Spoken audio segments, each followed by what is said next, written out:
చిన్ని చిన్ని ఏమైంది?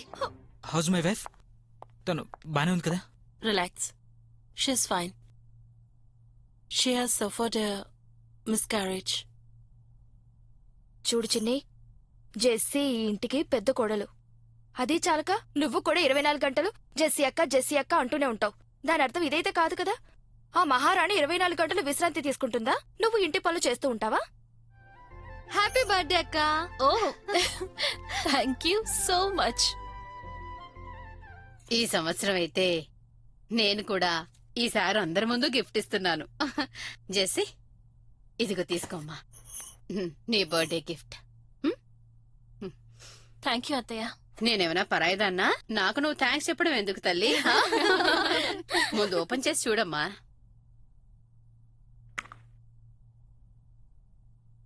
నిజంగా అత్తయ్య, ఇది చాలా బాగుంది.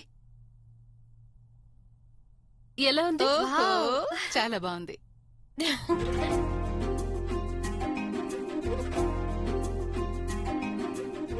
చిన్ని, నువ్వు తెచ్చిన గిఫ్ట్ కూడా ఇచ్చేయమ్మా జెస్సీకి. అలాగే అత్తయ్య. చాలా బాగుంది కదా? చాలా బాగుంది కదా మామూలు. నేను అదే అనుకున్నాను. అరే ఓహో, అక్క, ఇది మా ఇద్దరి తరపున.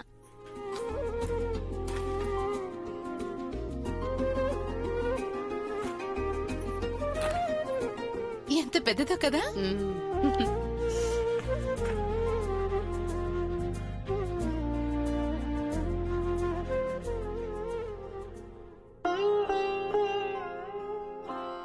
చిన్ని, ఈ ప్యాకింగ్ నువ్వే చేసావా? లేదక్క, ఆయనే చేశారు. ఈ వస్తువులన్నీ నా కోసం నువ్వే కొన్నావా? అవును, వాడే కొన్నాడు. కానీ సెలెక్ట్ చేసింది నేను ఇంకా చిన్ని. జెస్సీ, నీకొకటి తెలుసా? అరే, ఎన్ని మెసేజ్లు పంపాడు. ఈ ఫోటో చూడు, ఆ ఫోటో చూడు, ఇది జెస్సీ వదినకు నచ్చుతుంది, అది నచ్చదు అని. పాపం చిన్నిని విసిగించేశాడు అనుకో. తనకి నా ఇష్టాయిష్టాలు తెలుసు అనుకున్నాను. ఒకవేళ తనకి తెలీదంటే నన్ను అడిగి ఉండాల్సింది కదా. చిన్నిని ఇబ్బంది పెట్టాల్సిన అవసరం ఏముంది?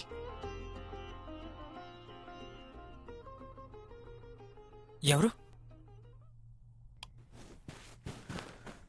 వదిన నువ్వా? నువ్విక్కడా?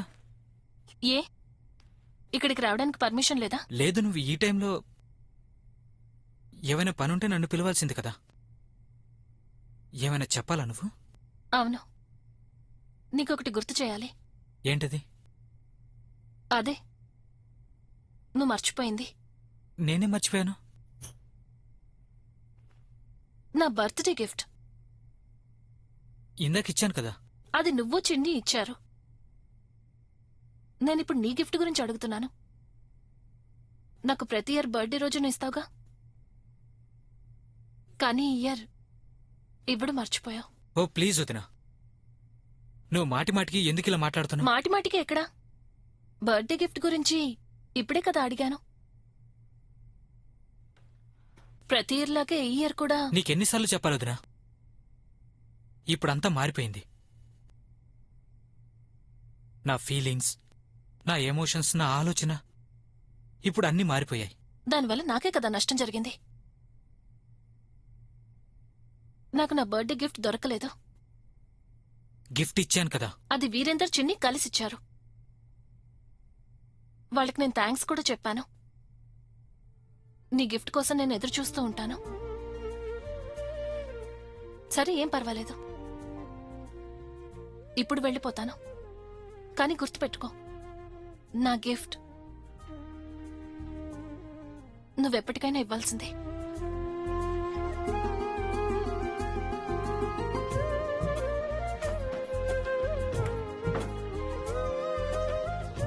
చిన్ని, టవల్ ఇవ్వు. ఇదిగో. చిన్ని, టవల్.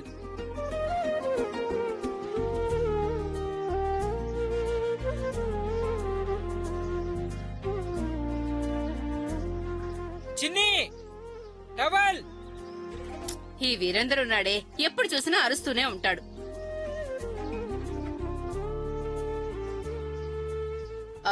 చిన్ని నువ్వు వెళ్ళమ్మా. చూడు వీరేందర్ ఎలా అరుస్తున్నాడు. బహుశా మళ్ళీ వాడు టవల్ మర్చిపోయినట్టున్నాడు. వెళ్ళు. కానీ అత్తయ్య నేను ఏం పర్వాలేదమ్మా, నువ్వు వెళ్ళు, లేకపోతే మళ్ళీ అరుస్తాడు. వెళ్ళు.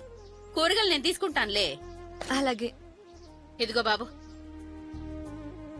ఈ వరకిలో ఇవ్వు. చిన్ని త్వరగా టవల్ ఇవ్వు.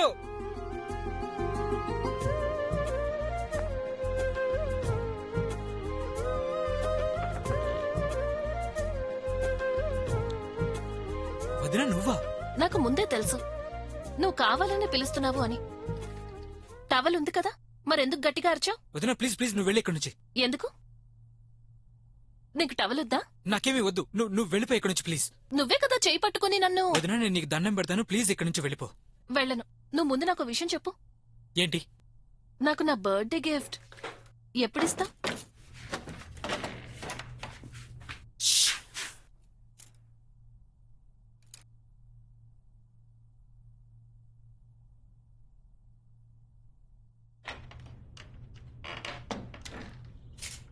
టవల్. ఇంకేం అవసరం లేదా మీకు? లేదు. నేను వెళ్ళనా? నువ్వు వెళ్ళి నా బ్రేక్ఫాస్ట్ రెడీ చేయి, నేను కిందకొస్తాను.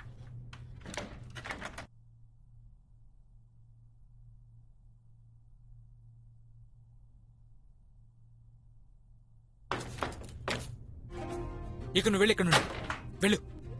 సరే వెళ్తున్నాను. ఎందుకు కంగారు పడుతున్నావు?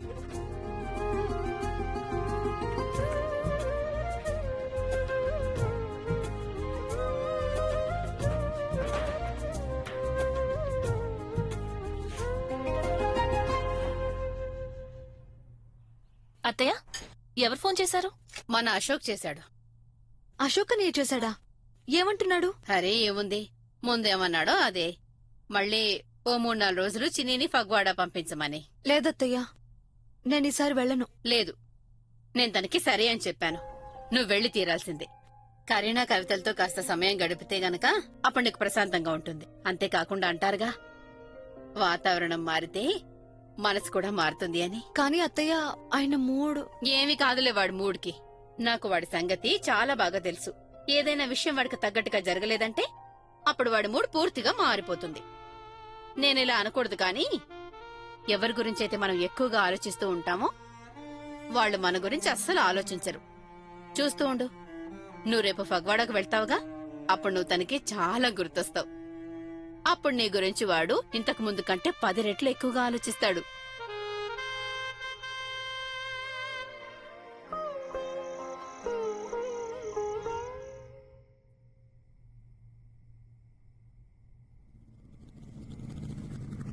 అత్తయ్య, నెమ్మదిగా చెప్పండి.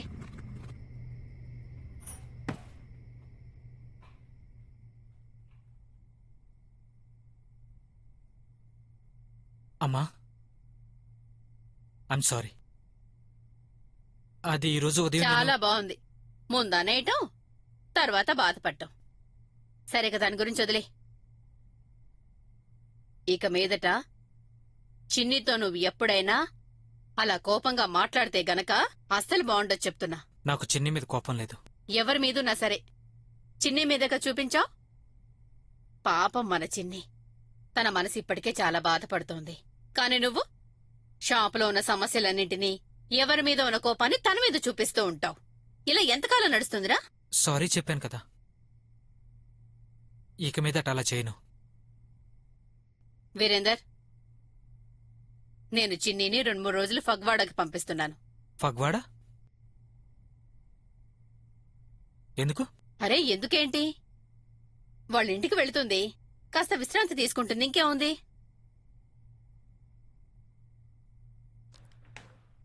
అమ్మా, తను ఇక్కడ కూడా విశ్రాంతి తీసుకోవచ్చు కదా. ఇక్కడేం ప్రాబ్లం ఉంది? మనం అందరం ఉన్నాం కదా ఇక్కడ. అశోక్ నాకు ఫోన్ చేశాడు. మొన్న మన ఇంటికొచ్చాడు చూడు, అప్పుడు కూడా అడిగాడు 2-3 రోజులు చిన్నీని మా ఇంటికి పంపించండి అని. ఈసారి నేను సరే అని చెప్పాను. అది కాకుండా తను అశోక్కి చెల్లెలు, వాళ్ళకి కూడా అనిపిస్తుంది కదా 4 రోజులు వాళ్ళ చెల్లెలు వాళ్ళతో ఉండాలి అని. నేను తన్ని పంపించును అనడం లేదు కదమ్మా. కానీ ఇప్పుడెందుకు? అశోక్ బాబు గారికి నేను ఫోన్ చేసి చెప్పేస్తాను చిన్ని ఇప్పుడు రావట్లేదని. లేదు, నేను సరే అని చెప్పేశాను. ఇప్పుడు నువ్వు వద్దని చెప్తే అది బాగుంటుందా చెప్పు? చూడమ్మా, బాగున్నా సరే బాగోపోయినా సరే ఐ డోంట్ కేర్. చిన్ని అక్కడికి వెళ్ళడం లేదు. ఆ? నువ్వు చేస్తోంది టూ మచ్ అనిపించడం లేదు? చిన్ని ఎప్పుడైనా ఫగ్వాడా వెళ్తానని చెప్తే చాలు, నువ్వు ఎప్పుడు ఏదో ఒక గొడవ చేస్తూనే ఉంటావు ఇంట్లో. జెస్సీ, కాస్త నచ్చ చెప్పమ్మా తనకి. వద్దు, ఏమీ నచ్చ చెప్పాల్సిన అవసరం లేదు. నాకు అర్థమైంది. ఇక ఇప్పుడు నాకు ఇంకా బాగా అర్థమవుతుంది. లేదు వీరేందర్, నీకు అర్థం కావడం లేదు. అత్తయ్య అశోక్ అన్నయ్యకి మాటిచ్చారు. చిన్ని కొద్ది రోజులు అక్కడుండాలని అశోక్ అన్నయ్య అనుకుంటున్నాడు. కానీ నువ్వు ఈ విషయాన్ని ఎందుకు ఇష్యూ చేస్తున్నావు? ఇష్యూ చేయాల్సిందే. మీరు నా పర్మిషన్ అడగకుండా నా భార్యని అక్కడికి పంపించడానికి ఎలా ప్లాన్ చేస్తారు? చాలా ఆపరా. మేమెప్పుడు ఏం చేయాలన్నా నీ దగ్గర పర్మిషన్ తీసుకోవడం అవసరమా? తన్నికు భార్యే కావచ్చు, కాని నాకు కూడా కోడలే కదా. ఇక జెస్సీకి చెల్లెలు, అలాగే తోడి కోడలు కూడా. అమ్మా, వద్దు, నువ్వు నాకు చెప్పాల్సింది చెప్పేశావు. నువ్వు చెప్పావు, నేను విన్నాను. నేను చెప్పాను, నువ్వు విన్నావు. ఇక అంతే చాలు. నేను మాట ఇచ్చేశాను. 2-3 రోజులైనా నేను చిన్నీని ఫగ్వాడా తప్పకుండా పంపిస్తున్నాను, అంతే. జెస్సీ, ఏమంటావు? అత్తయ్య, ఈ విషయంలో నేను అసలు అవునని అనను, కాదని అన్ను. మీకెలా అనిపిస్తే మీరు అలా చెయ్యండి. చిన్నిని అక్కడికి పంపించాలా వద్దా అనేది తన భర్త ఇష్టం. చాలా బాగుంది. మీరే నిర్ణయం తీసేసుకుని నా ఇష్టం గురించి మాట్లాడుతున్నారు. నేను చెప్పేది ఎవరూ వినిపించుకున్నప్పుడు అసలు నన్నెందుకు అడగడం? చూస్తున్నావుగా జెస్సీ, చూడు ఎలా మాట్లాడు వెళ్తున్నాడో. వీడికి ఈ మధ్య ఎందుకు కోపం వస్తుందో నాకు అస్సలు అర్థం కావడం లేదు. నేను మీకు ముందే చెప్పాను, తను ఒక మాట అడగకుండా మీరు నిర్ణయం తీసుకోకండని.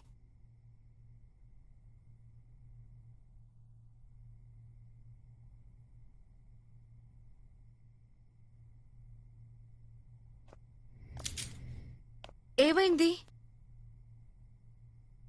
నీకు తెలుసు కదా. అవును, ఉదయమే అశోక్ అన్నయ్య అత్తయ్యతో మాట్లాడాడు. నాకు కూడా వెళ్ళాలని లేదండి. మరి వెళ్ళనని చెప్పాల్సింది. ఒకవేళ నువ్వు కుదరదని చెప్పలేకపోతే నాకైనా కాల్ చేయాల్సింది. ఈరోజు ఉదయం మీరు చాలా కోపంగా వెళ్ళిపోయారు కదా. అత్తయ్య మీతో స్వయంగా మాట్లాడతానని చెప్పారు. ఒకవేళ నేను ఫోన్ చేస్తే మీరు ఇంకా ఎక్కువగా కంగారు పడిపోతారు. అవును, ఇప్పుడు నేను చాలా సంతోషంగా ఉన్నాను కదా. ఇలా చూడండి, మీరు టెన్షన్ పడకండి.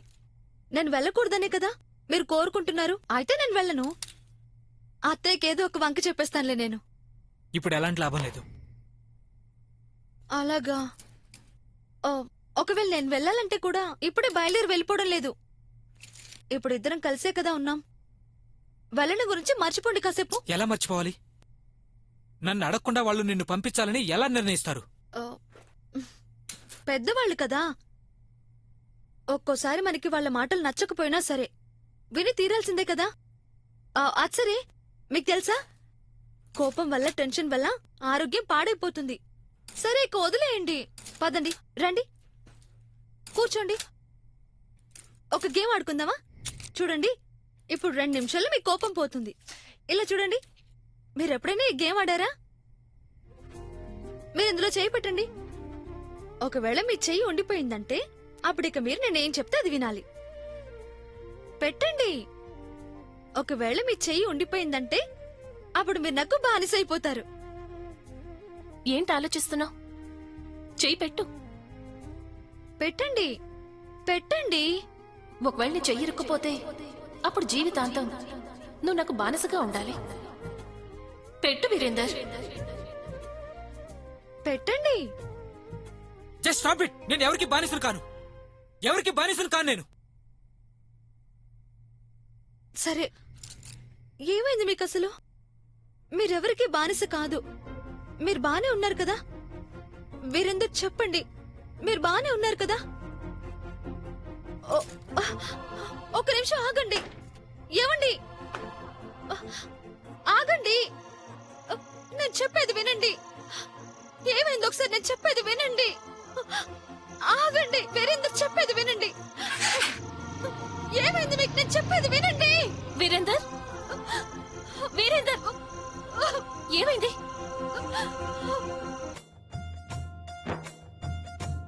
हीर आँख दी जोगिया झूठ बोले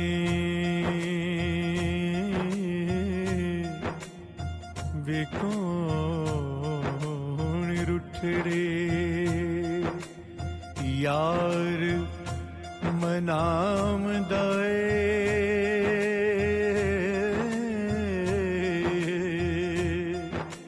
ओ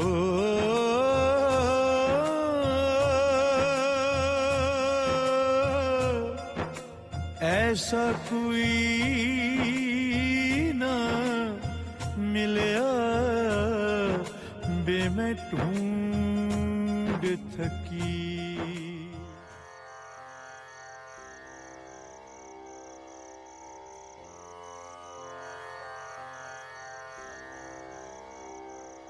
బాబు,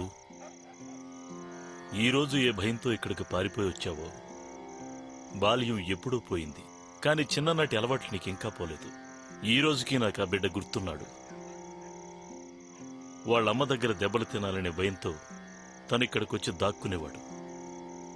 ఓసారి తనకి పరీక్షలలో తక్కువ మార్కులొచ్చాయి. తన తండ్రి కోపం నుంచి తప్పించుకోవడానికి ఇక్కడికి వచ్చి గంటల తరబడి కూర్చున్నాడు. అవును బాబా, మనసులో భయం పోయేంతవరకు ఆ బాబు ఇక్కడ ఇలాగే కూర్చునుండిపోయేవాడు.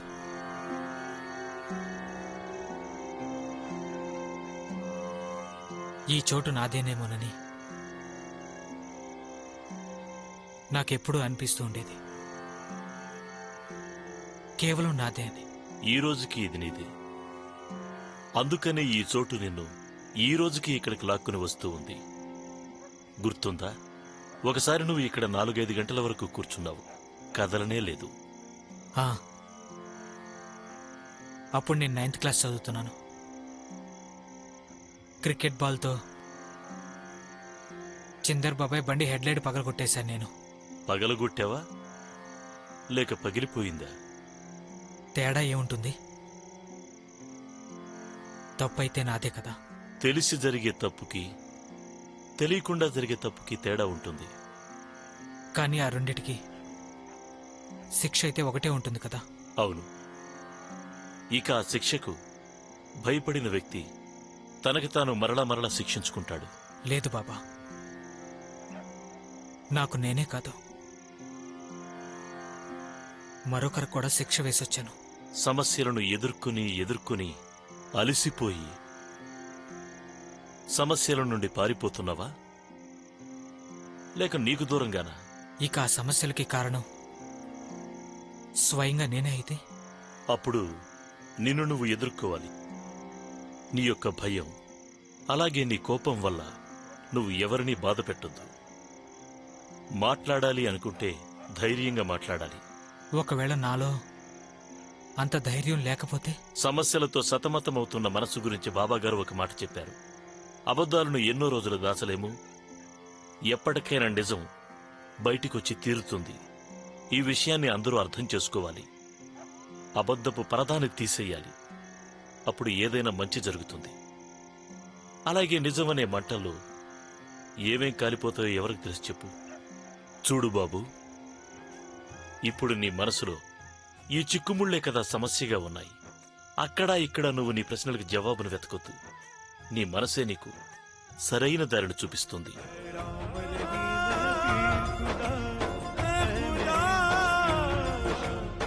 मेरे मुश्किल कुशा, मेरे मुश्किल कुशा, मेरे मुश्किल कुशा.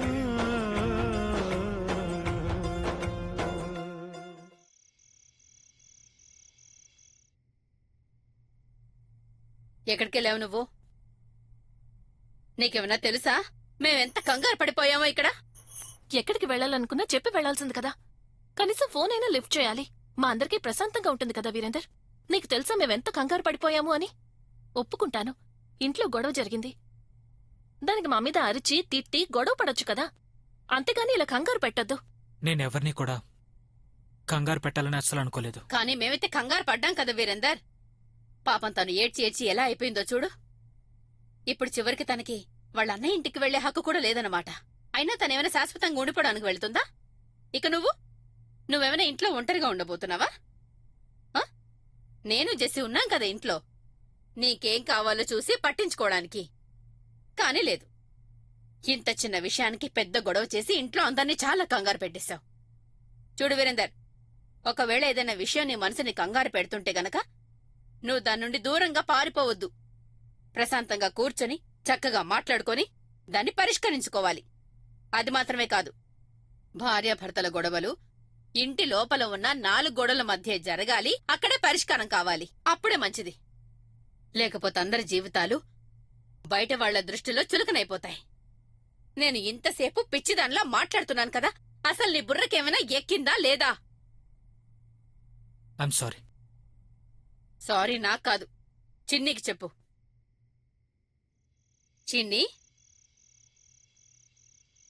చిన్ని వీరేందర్ పైకెళ్ళాక నీతో ఏమైనా గొడవ పడ్డా ఏంటి? లేదత్తయ్యా, సారీ చెప్పారు. నేను వెళ్ళను అని కూడా ఆయనతో చెప్పాను. తర్వాతేముందత్తయ్యా, ముందు నేను వెళ్ళకూడదని మొండికేశారు, కానీ ఇప్పుడు వెళ్ళమని మొండికేస్తున్నారు. ఇదంతా తన మొండితనం కాదమ్మా, నేను నిన్న తిట్టాను కదా దాని ప్రభావం. నిజం చెప్పనా, మన వీరేందర్కిప్పుడు నువ్వు బాగా అలవాటైపోయావు తల్లి.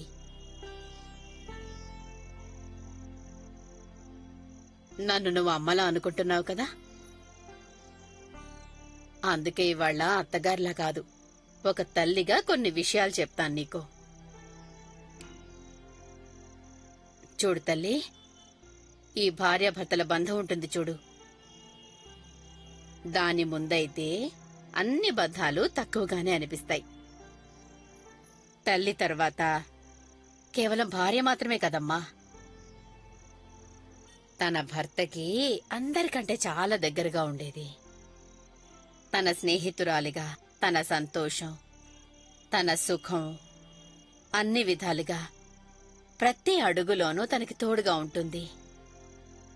ఇప్పుడు నువ్వు తనకి అలాగే ఉన్నావు తల్లి. ఇంకెవరూ అలా ఉండలేరు కదా. చివరికి నేనైనా సరే, లేక జెస్సీ అయినా సరే, దీన్ని నువ్వు ఈ తల్లి చెప్పే మంచి మాటలు అనుకుని ఎప్పటికీ గుర్తుంచుకోవాలి. ముందు ముందు నీకు పనికొస్తాయి. మన చిన్ని ఎక్కువగా మాట్లాడదు, కానీ మన చిన్ని నిజంగానే చాలా మంచి అమ్మాయి. అవునత్తయ్య, చిన్ని నిజంగా చాలా మంచి అమ్మాయి. ఇద్దరు అక్క చెల్లెళ్ళు తోడికోడళ్ళు అయ్యారు. బంధుత్వం మారిపోయింది, కానీ ప్రేమ తగ్గలేదు. అత్తయ్య, మరీ ఎక్కువగా పొగడకండి. మీరే అంటుంటారుగా మన దిష్టి మనకే తగులుతుందని. తప్పకుండా దిష్టి తగులుతుంది జెస్సీ, కానీ మెచ్చుకోవాల్సిన సమయం వచ్చినప్పుడు ఖచ్చితంగా మెచ్చుకోవాల్సిందే కదా. మీ అక్క చెల్లెళ్ళిద్దరూ చక్కగా ఉంటారు, కానీ మీ ఇద్దరిలో ఒక్క తేడా ఉంది. నిన్ను నువ్వు సంభాళించుకోగలవు. లోక జ్ఞానం చాలా బాగా ఉందమ్మా నీకు. మనసుని అలాగే నీ ఆలోచనలని రెండింటిని అదుపులో పెట్టుకుంటావు. అదే అంటారు కదా, పర్ఫెక్ట్ కోడలు అని. అలాగా? కానీ నా చిన్ని పాపం, తను చాలా అమాయకురాలు. లోక జ్ఞానం అస్సలు లేనేలేదు మన చిన్నికి. నేనెప్పుడు తన్ని చూసినా సరే నాకు ఎంతగానో అనిపిస్తుంది, తనకి లోక జ్ఞానం అంటే ఏంటనేది పూర్తిగా నేర్పించాలి అని. ప్రపంచం దృష్టి పడకుండా నేను తన్ని కాపాడాలి అనుకుంటున్నాను. నీకు తెలుసా చెన్ని, ఎప్పుడైనా నేను భయపడిపోయినా, కంగారు పడినా, లేక ఆందోళనగా ఉన్నా, అప్పుడు నేను ఈ ప్లేస్కొచ్చి ఎన్నో గంటల పాటు ఇక్కడే కూర్చునేవాణ్ణి. ఇంట్లో వాళ్ళందరూ కంగారు పడిపోతుంటారు నేను ఎక్కడికి వెళ్ళానో తెలియక. నేను ఇంటికి తిరిగి వెళ్ళాక అందరూ అడుగుతారు నువ్వెక్కడికి వెళ్ళావు అని. కానీ నేను ఈ ప్లేస్ గురించి అయితే ఎప్పుడూ ఎవరికీ చెప్పలేదు. కానీ నాకైతే చెప్పేశారు. అలాగే మీరు ఈ చోటుని కూడా చూపించేశారు.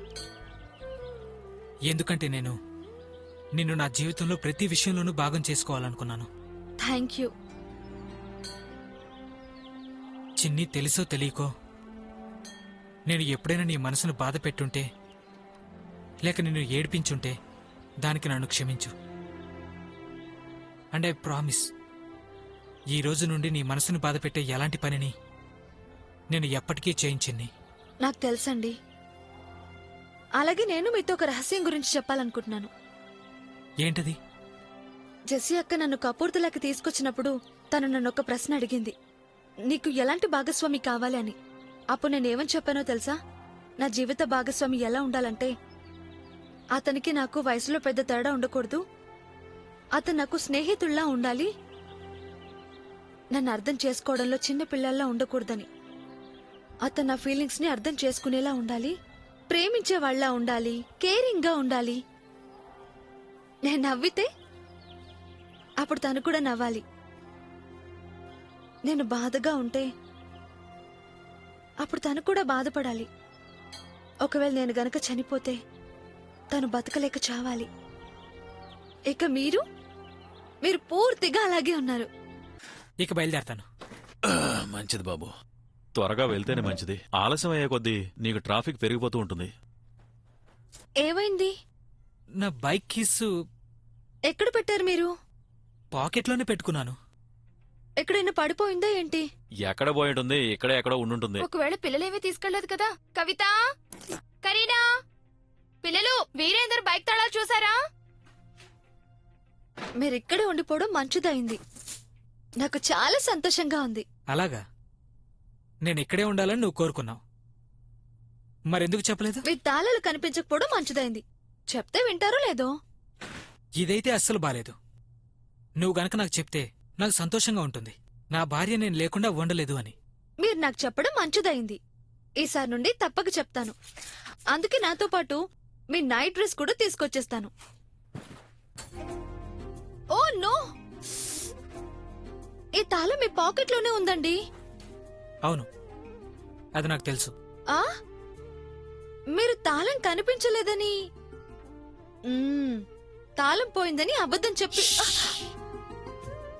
నాకు నీ దగ్గర ఉండాలనిపించింది.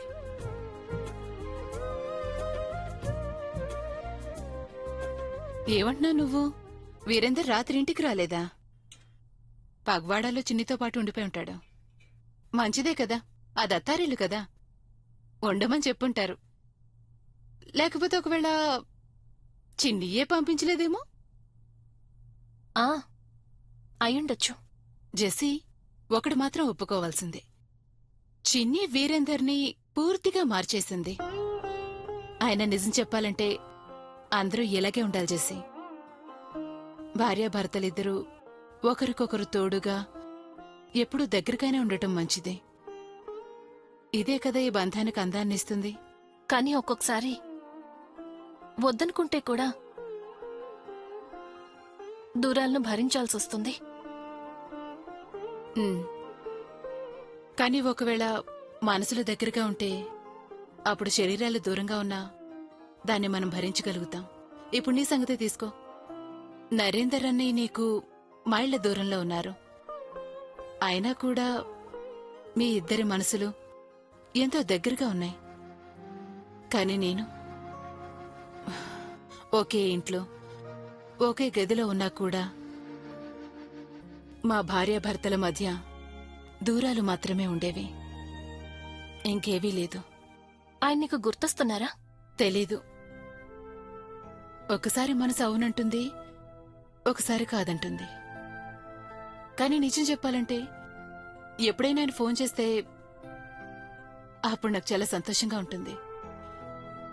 నీకు గుర్తుందా, సవిత ఆ రోజు చెప్పింది కదా, భర్త ఎప్పుడూ చెడ్డదారిలో వెళ్లే అవకాశం ఉంటుంది, కానీ తర్వాత అతను ఆ దారి వదిలేసి తిరిగి తన భార్య దగ్గరికే వస్తాడని.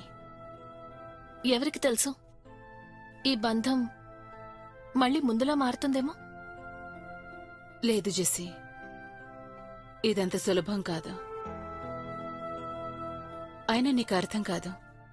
భార్యాభర్తల మధ్య మూడవ వ్యక్తి ఎప్పుడైనా వచ్చిందంటే ఆ బంధానికి గ్రహణం పట్టినట్టవుతుంది. ఆ గ్రహణం కేవలం కాసేపే పట్టొచ్చు, కానీ చీకటిని మిగిల్చేసి వెళ్ళిపోతుంది. చూడు వీరేందర్, నేనైతే నువ్వు ఏ తప్పు చేసినా క్షమించగలను, కానీ ఒక్క తప్పు చేయకూడదు. ఒకవేళ నువ్వెప్పుడైనా ఎవరి మనసునైనా బాధ పెట్టావంటే నేను కేవలం చిన్ని గురించే మాట్లాడటం లేదు. నన్ను గాని, జెస్సీని గాని, నరేందర్ని గాని, ఎవరినైనా సరే బాధ పెట్టావంటే అప్పుడు నేను నిన్ను ఎప్పటికీ క్షమించలేను. అదీ కాకుండా నువ్వేమీ చిన్న పిల్లాడివి కాదు, ప్రతి చిన్న విషయాన్ని నీకర్థమయ్యేలా చెప్పడానికి.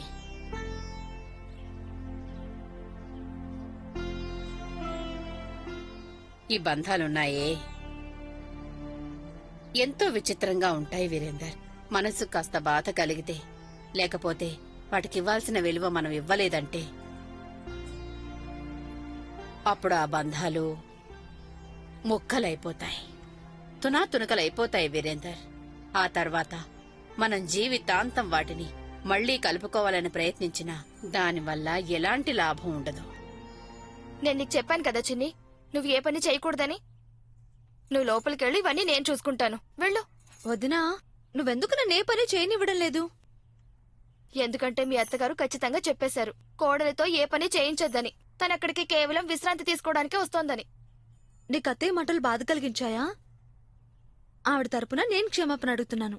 అరే లేదు చిన్ని, ఆవిడ మాటలు నన్ను అస్సలు బాధ పెట్టలేదు. నిజానికి సంతోషంగా ఉంది, మీ అత్తగారు నిన్ను బాగా చూసుకుంటోందని. అవును, అమ్మలేని లోటుని భర్తీ చేశారు ఆవిడ. అవును, ఆ లోటుని నేనెప్పుడూ భర్తీ చేయలేకపోయాను. వదినా, నువ్వెందుకు ఇలా అంటున్నావు? సరిగ్గానే అన్నాను కదా. తల్లి కావడం కాదు, మంచి వదినిగా కూడా ఉండలేకపోయాను. నీ మంచితనాన్ని నేనెప్పుడూ కూడా అవకాశంగానే తీసుకున్నాను చిన్ని.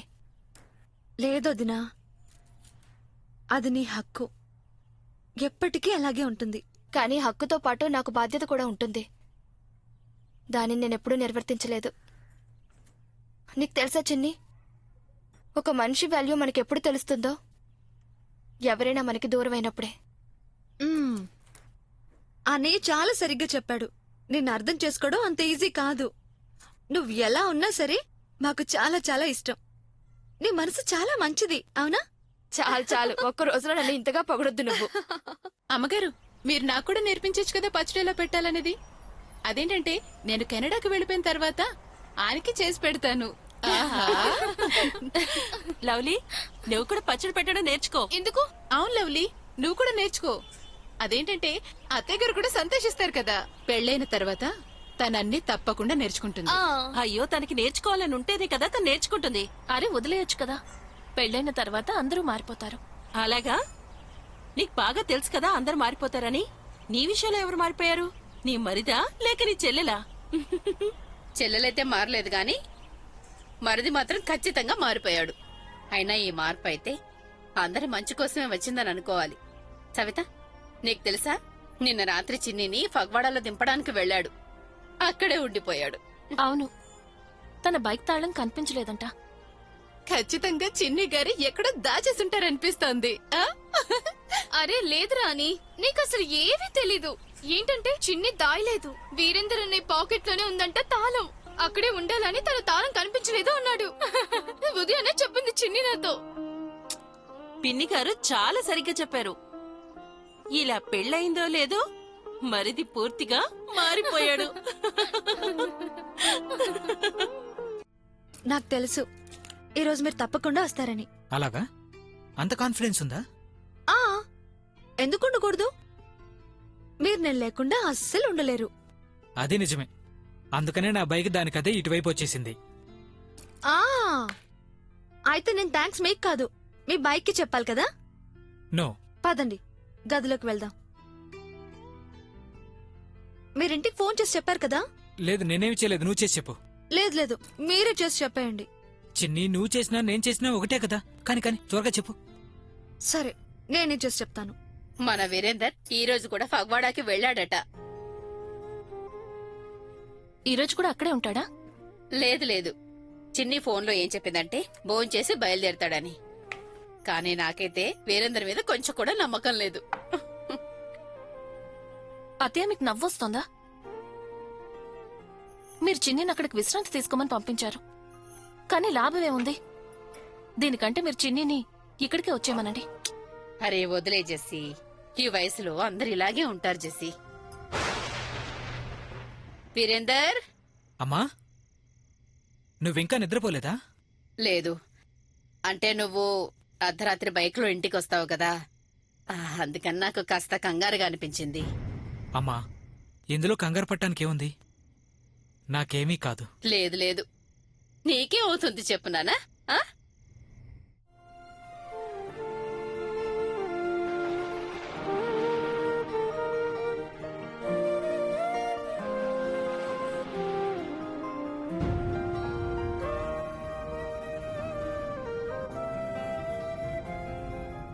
వదిన, నువ్వా?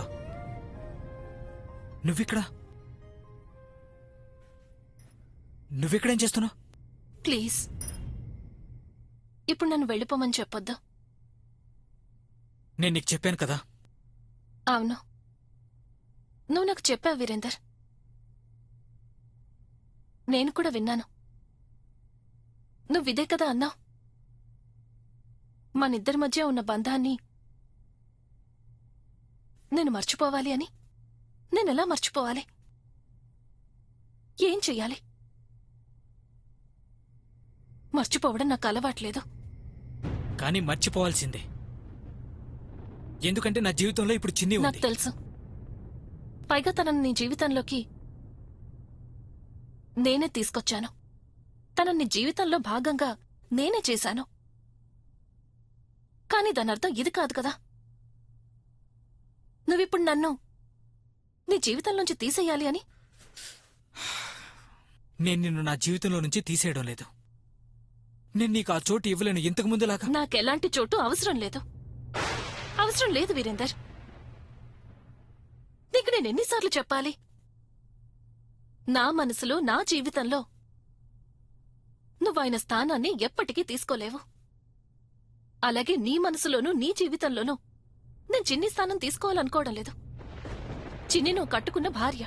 తనను నువ్వు ప్రేమించు, తనతో సమయం గడుపు, తనకి గిఫ్ట్లివ్వు, బయటికి తీసుకెళ్ళు, ఏవైనా చెయ్యి. కాని కేవలం నాకు సొంతమైన దాన్ని దయచేసి నాకు దూరం చేయకు. నీకు మాటి మాటికి ఒకటే విషయం చెప్పడానికి ప్రయత్నిస్తున్నాను. ఇక నేను ఈ పాపంలో భాగస్వామిని కాలేనని చెప్పాను కదా. పాపమా? నిన్నటి వరకు ఏ సంబంధం పాపం అనిపించలేదో అది ఈ రోజెందుకు అలా అనిపిస్తోంది? ఏ బంధానికి ఈరోజు మొహం చాటేస్తున్నావో ఒకప్పుడు అదే బంధం నీ పెళ్లికి ముందు మనిద్దరికీ చాలా అవసరం కదా. అవును, ఈరోజు నీ జీవితంలోకి చిన్ని వచ్చేసింది. కానీ నా సంగతేంటి? నేనేం చెయ్యాలి? నేను ఈ రోజుకి అలాగే ఉన్నాను. నా అవసరం కూడా ఈ రోజుకి అలాగే ఉంది. స్టాప్ ఇట్ వదినా.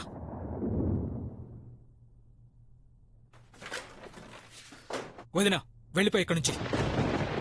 మళ్ళీ ఇంకెప్పుడు ఈ గదిలోకి రావద్దు.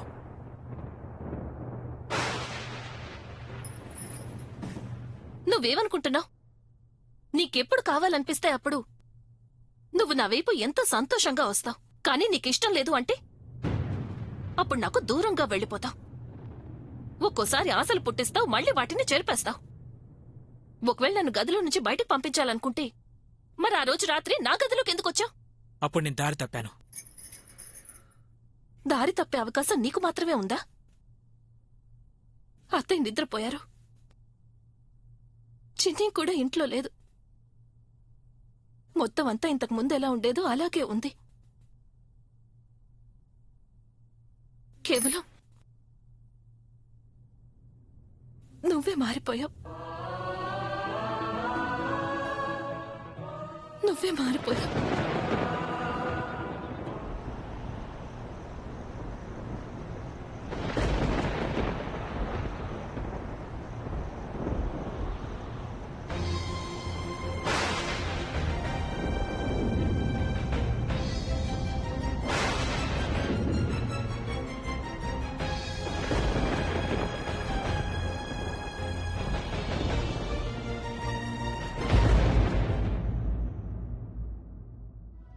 ఇవి నా గాజులైతే కాదు.